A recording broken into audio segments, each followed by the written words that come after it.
Ashhadu an la ilaha illallah wa ashhadu anna Muhammadan abduhu wa rasuluh. Allahumma salli wa sallim ala sayyidina Muhammad wa ala alihi wa sahbihi.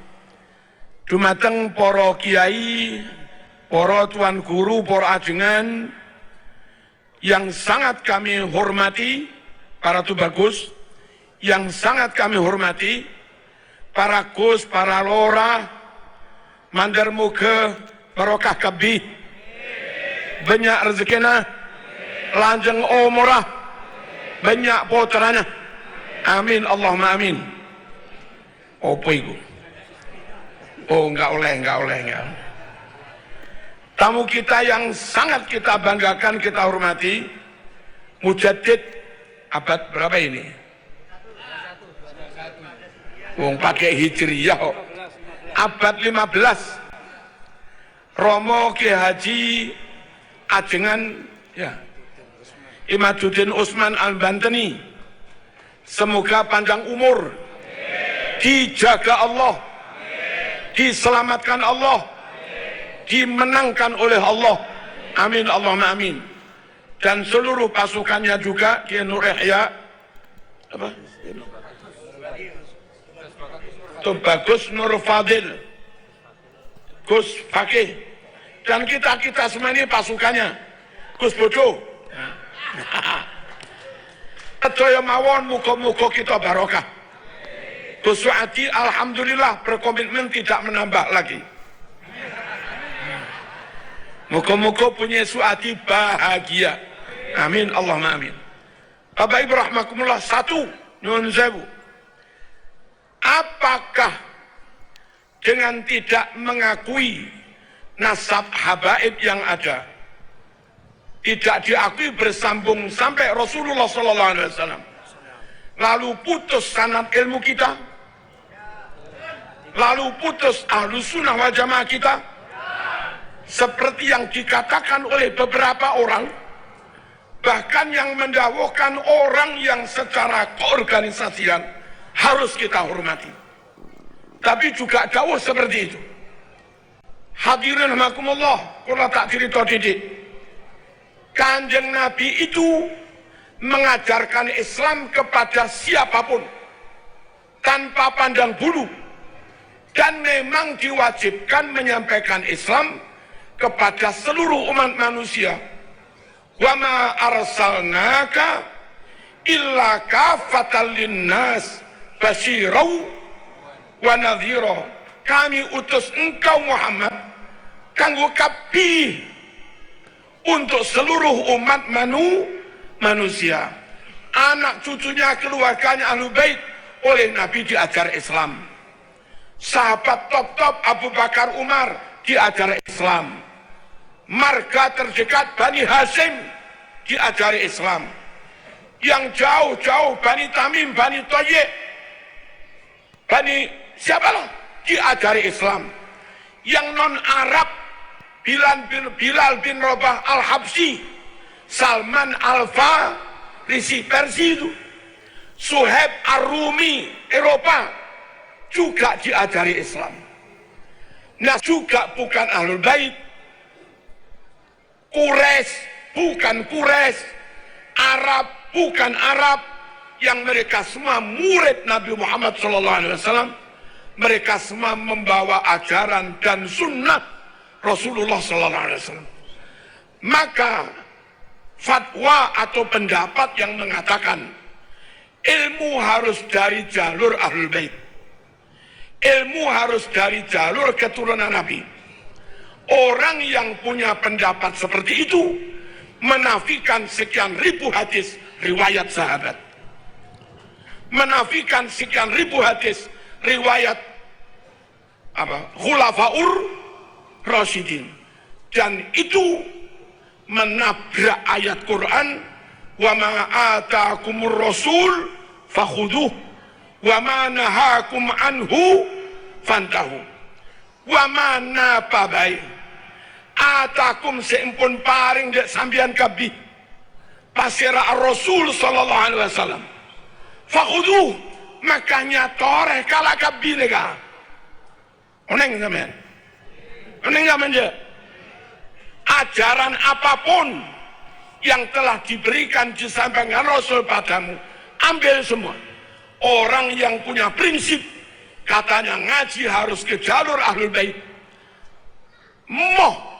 Sekian ribu hadis yang disampaikan pada sahabat, orang ini nabrak perintah fakhuduh, ambil semua. Paham apa mboten? Paham mboten ini? Terus saya sampean mikir aja omongan ibu-ibu kalau omongan. Enten para rawuh. Kalau hanya dari jalur Ahlul Bait, dari riwayat Fatimah kah? Fatimah umur likuran. Atau harus riwayat Sayyidina Ali kah? Sayyidina Ali bukan putranya Nabi, menantunya. Atau harus riwayat Sayyidina Hasan Husain, yang katanya harus jalur Ahlul. Sayyidina Hasan Husain ketika Nabi hidup masih kecil, belum memungkinkan untuk menerima ribuan hadis. Dan nyatanya dalam kitab hadis yang riwayat Imam Hasan Husain juga nggak terlalu banyak. Lalu umur belum tua, Sayyidina Hasan diracun, dibunuh. Lalu Sayyidina Husain dibunuh di Karbala.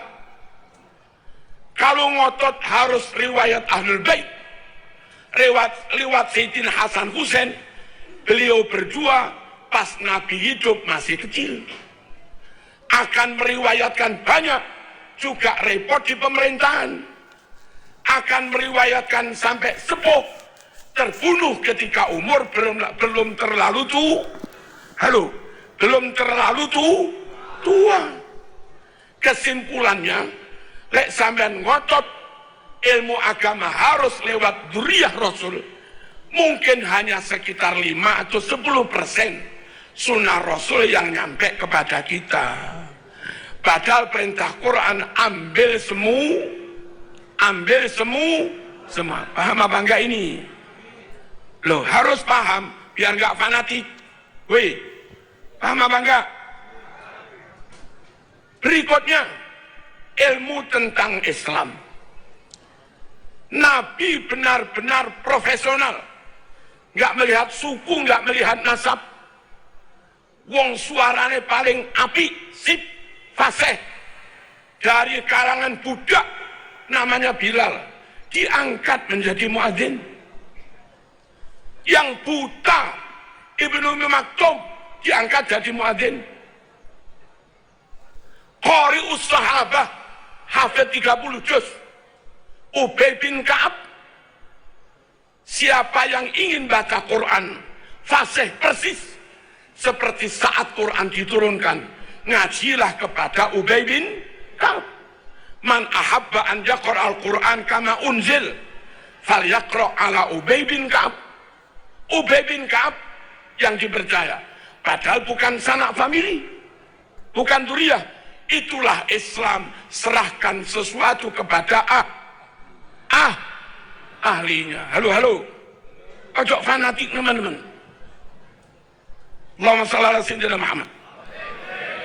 Mereka yang pinter khot, pinter nulis, Zaid bin Sabit dan yang lain-lain, diamanati Nabi mencatat Quran, dipercaya Abu Bakar membukukan Quran.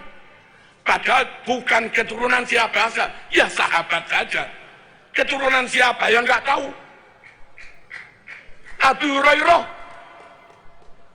meriwayatkan ribuan hadis dari kalangan budak, mas. Boro-boro sampai dzurriyyah Nabi. Budak ini, tapi karena top kuat hafalannya, ya dia jadi perawi hadis yang paling banyak. Clear apa enggak ini? Ikrimah, rungono, ben enggak fanatik. Ikrimah itu anak dari Abu Jahal. Sinten? Wih, kok nulah-nulah. Ikrimah itu anak dari Abu Jahal. Itu loh jadi mufassirut tabi'in. tokoh ahli tafsir, ahli Quran zaman tabi'in dan diterima. Padahal bapak mungsuhe Kanjeng Nabi, enggak masalah. Andai ada 65 orang itu jadi gembong PKI, lalu anaknya mondok di Plosolir Boyo Sarang, hafid Quran, apal alfiyah, maknun dan segala macamnya, menguasai Bukhari Muslim, ya diangkat jadi kiai mas, meskipun bapaknya gembong PKI. Itulah Islam. Halo, serahkan sesuatu hanya kepada ahlinya. Siapa ahli? Imani top, takwa Allah top, khosyatullah top, ilmune yo top, akhlake top, nyun sewu, kapasitasnya juga top. Itu namanya ahlinya. Dan harus ahlu sunnah wal jamaah. Serahkan pada ahlinya. Madhab 4, Imam Syafi'i nasabe sapa? Tak oneng karo rawuh. Imam Hanafi nasabe sinten? Weh. Nasabe sapa? Tak oneng. Imam Maliki. Tak oneng. Imam Hambali. Tak oneng. Imam Asy'ari. Tak oneng. Imam Maturidi. Tak oneng. Imam Bukhari Muslim. Tak oneng. Imam Junaid Al-Baghdadi. Tak oneng kapi Imam Ghazali. Kita kepada beliau-beliau belas nggak ngerti nasabnya. Weh, nggak ngerti nasabnya dan nggak tahu juga sahkah Islam kita. Manut orang yang kita nggak tahu nasabnya itu loh, sah apa enggak? Lah jadi harus cari nasab ini. Enggak juga kan? Lo ngoten para rawuh, wong Pasuruan harus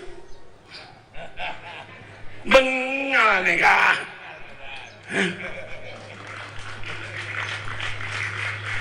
Allahumma shalli ala sayyidina Muhammad. Sepora anakku le cangkolang ini. Tak pernah lagi. Sedikit lagi nggak apa-apa. Allahumma shalli ala sayyidina Muhammad. Yang alumni sarang dapat ilmu sak pirang-pirang dari masyayikh sarang. Nasabnya siapa sarang? Tak oneng. Yang alumni Ploso dapat ilmu sak pirang-pirang dari Ploso. Sera nasabah. Tak oneng. Yang kita ya. Yang alumni Lirboyo sah bangga ilmunya? Sah bangga? Sah. Siapa nasabnya? Tak oneng. Lo kok sekarang ada, kalau nggak ngakui nasab ini ilmu batal, itu terus kayak apa?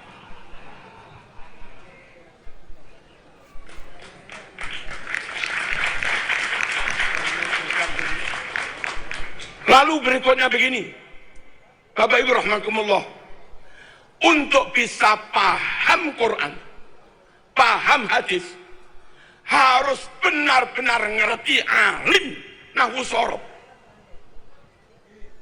harus alim mantek, harus alim ma'ani bayan badi, harus alim usul fikih, ulumul Quran, gharaibul alfaz, harus alim asbabun nuzul, harus alim mustalahul hadis. Halo,